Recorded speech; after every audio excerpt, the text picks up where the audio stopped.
Tu nous dis que pendant le règne de Mohamed VI, nous avons eu deux rendez-vous. Le premier, c'est la transition de règne, et le second, c'est le changement de constitution. Et que les deux n'ont pas tenu leurs promesses. Maté, vous voudrez bien nous donner votre perspective non seulement sur ces deux événements, mais aussi peut-être en comparaison avec les règnes antérieurs. Je pense que, en tant qu'historien, professeur à l'université Mohamed V à Rabat et auteur, entre autres, de La monarchie et la lutte pour le pouvoir marocain 55-65, et co-auteur de Ben Barka, Une vie, une mort avec Zakia Daoud, vous avez certainement eu à vous intéresser à ces périodes antérieures, et donc que vous aurez la capacité de nous en parler. Peut-être aussi, en tant qu'animateur de plusieurs associations de promotion de la liberté de la presse et de la liberté d'expression au Maroc, vous pourrez jeter un regard sur le comparatif interrègne. Merci Fouad. Donc, juste pour dire quelques mots, parce qu'en fait, on a 5 minutes, c'est ça, et puis après, on passe pour qu'on ne vous endort pas, quoi. Donc, on va passer la parole l'un à l'autre, et l'une à l'autre. Donc, moi, je vais parler de... Non, c'est moi qui vais passer la parole. Oui, mais c'est parce que nous l'acceptons, parce que nous t'avons élu quand même, hein, c'est pas comme le roi. Donc, je vais parler du rendez-vous de l'indépendance du Maroc, parce que c'était un vrai rendez-vous raté avec l'histoire ce qui aurait donné une démocratie marocaine. Puis il y a bien sûr les manifestations de 65, parce qu'ils ont mis le régime sur la défensive. Et puis les deux coups d'État et finalement la grande manifestation contre la politique de Hassan II vis-à-vis de la guerre de l'Irak en 1991. Oui. Donc l'indépendance du Maroc, en fait, le sultanat, donc avant la colonisation, dominait, même s'il partageait le pouvoir, mais c'est elle qui avait, disons, la majorité des cartes entre ses mains, partageait le pouvoir avec les tribus, avec les notabilités citadines, mais on ne peut pas dire, malgré les analyses de gens ou de professeurs comme Sir Hababé, on ne peut pas dire qu'il y avait une démocratie au Maroc avant la colonisation. C'était même la situation des droits de l'homme était pire qu'aujourd'hui et que durant la période de l'indépendance.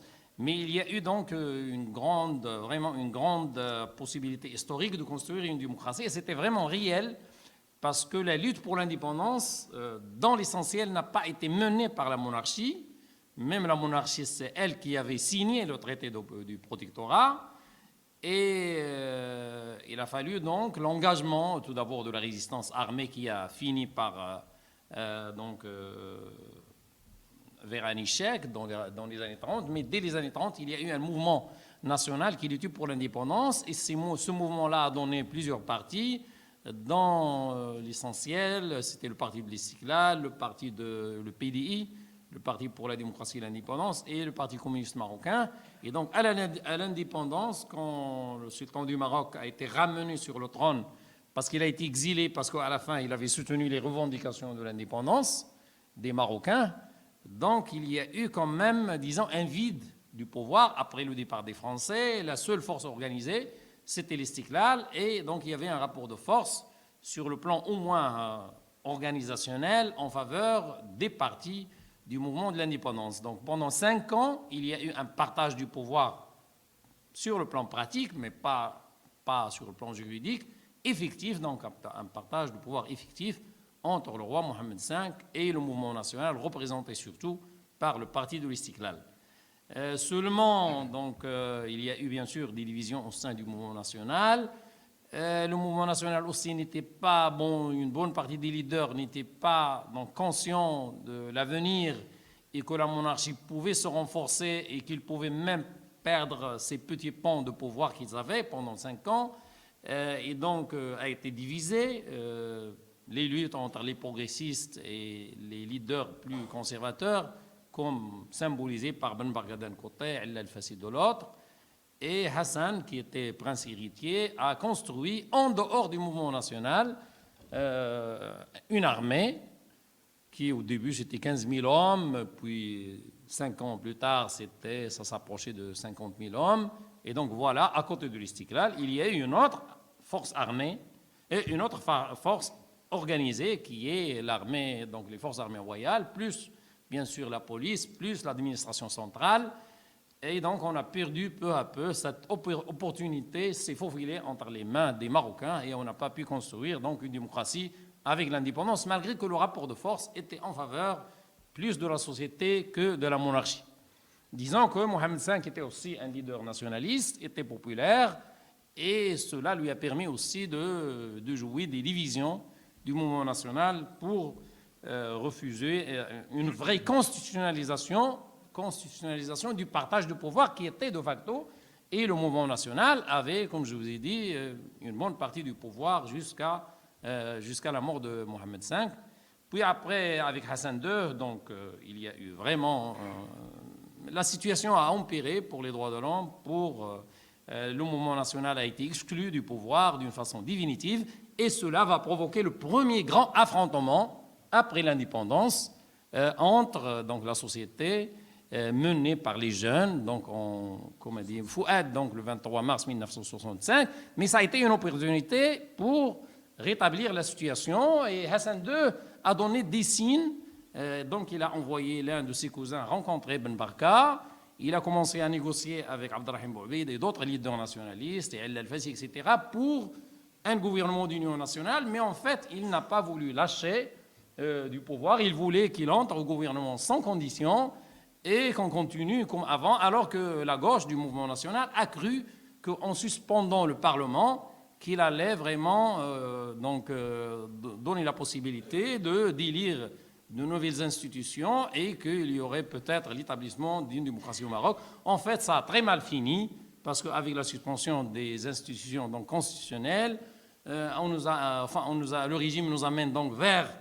parce qu'il y avait déjà des forces qui n'étaient pas toujours d'accord avec le roi, même s'ils le soutenaient, et qui n'avaient pas la même opinion que le roi, même si le roi restait quand même le premier responsable. Par exemple, l'armée était contre. Donc, tu nous dis qu'il y a eu une première opportunité avec l'indépendance, puis une deuxième opportunité avec les manifestations de 65. Veux-tu simplement énoncer les titres des autres éventuelles principales pour qu'on puisse éventuellement revenir, si on a le temps par la suite, oui, à ces questions? En 3 phrases. En fait, il y a opportunité quand le régime s'affaiblit. Donc, il a besoin de représentants du peuple, si vous voulez. Donc, cela a eu lieu pendant la lutte pour l'indépendance à la fin, parce que le mouvement national était plus représentatif que la monarchie pour la lutte pour l'indépendance. La deuxième fois, c'était avec les grandes manifestations de 65 qui ont obligé Hassan II à utiliser l'armée d'une façon brutale. Ils ont tué des centaines quand même de manifestants, des milliers étaient en prison, et donc la légitimité a donc fondu du régime, et il était obligé de négocier avec le mouvement national. Mais voilà, donc les autres opportunités, c'était les coups d'État 71-72, et puis la grande manifestation en faveur de la paix et contre l'Occident quand il a attaqué l'Irak en 91. Voilà. Omar, vous nous dites que nous sommes en présence d'un régime autoritaire. Mais beaucoup de gens disent c'est quand même une situation où on a une population qui n'est pas suffisamment éduquée, nous avons un risque militaire, nous avons des conflits dans la région, nous avons des soubresauts liés au risque terroriste, etc. Maté, non pas qualifier ce régime, mais dire est-ce qu'il y a des options de démocratisation réelle aujourd'hui, ou bien c'est simplement une lubie d'intellectuels qui ne prennent pas en considération les réelles contraintes, et comparer ça avec une des réserves essentielles qu'on oppose à une exigence de démocratie intégrale et immédiate. Vous n'avez pas les élites capables d'assumer une vraie démocratie. Tout d'abord, ce n'est pas une démocratie, comme a dit Omar, c'est un régime autoritaire. Ça, le régime lui-même, si vous voulez, se définit implicitement comme ça. Parce que le roi, quand on lui a demandé c'est quoi la monarchie, il a dit c'est une monarchie exécutive.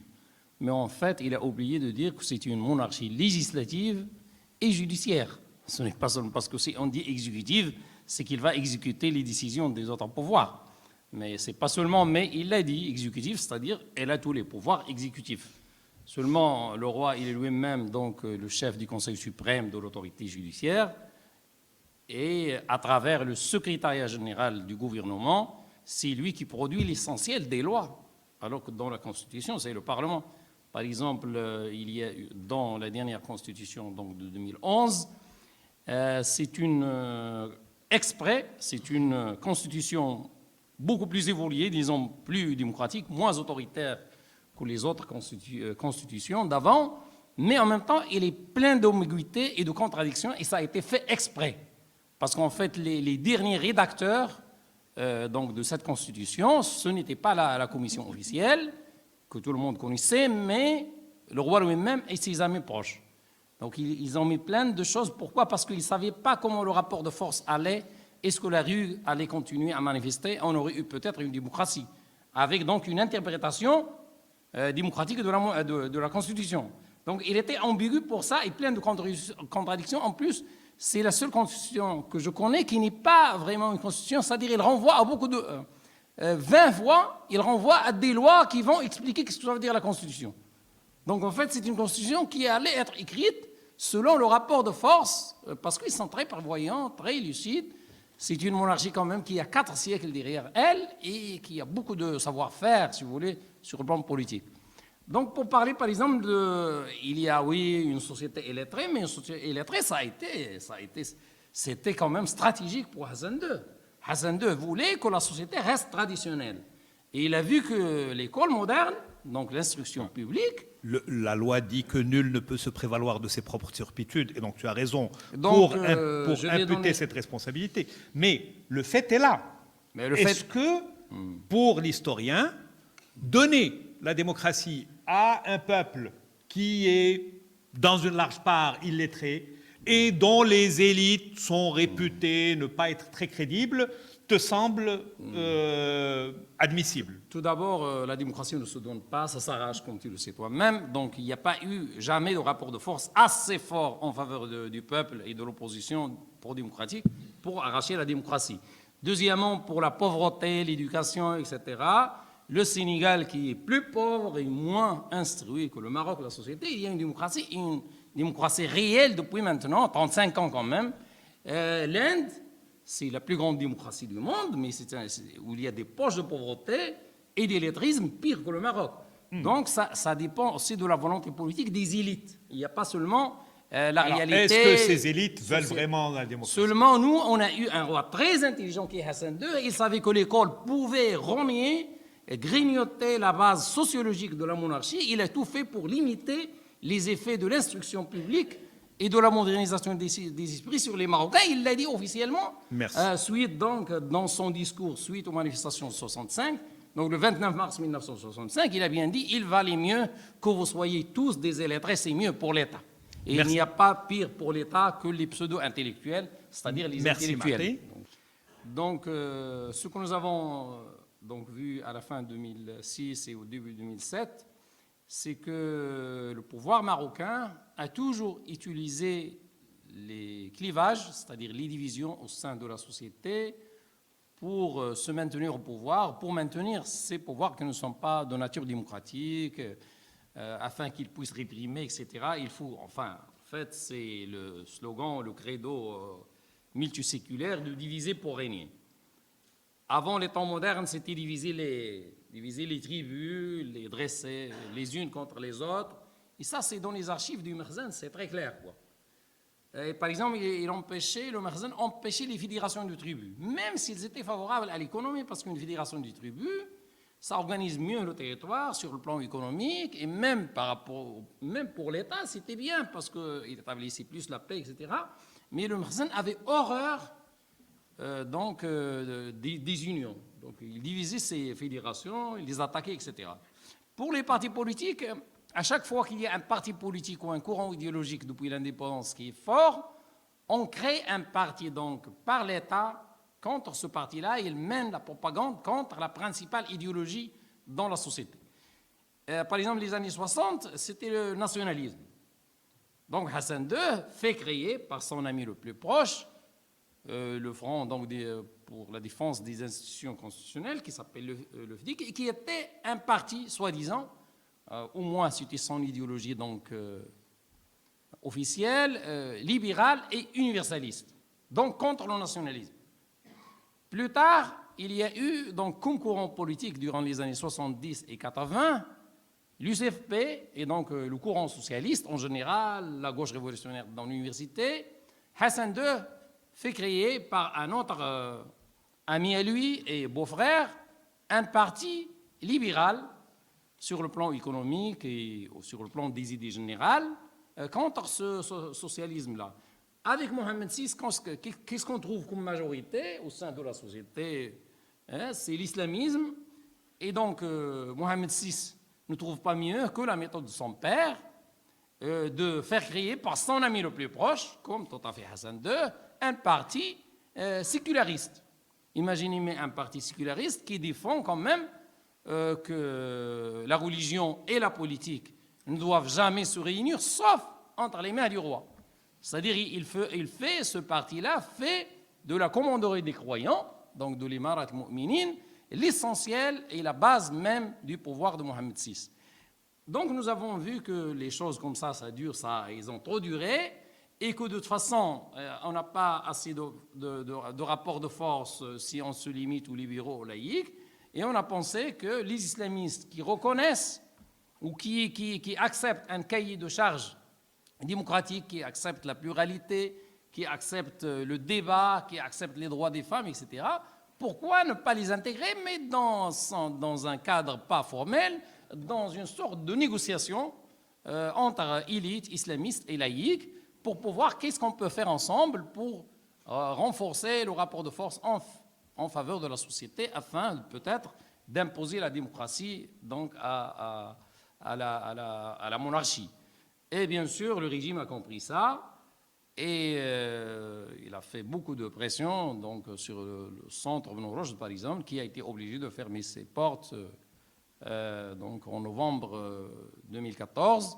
Il y a aussi l'association Freedom Now qui implique, la majorité c'est des gens libéraux, démocrates, de gauche, mais il y a aussi des islamistes qui acceptent, enfin, du moins officiellement, l'action pour les droits, l'action pour donc, la démocratie, etc., qui sont membres. Et donc le régime a refusé de reconnaître cette association parce qu'il réunit plusieurs courants et que pour le régime, ça représente un danger politique imminent.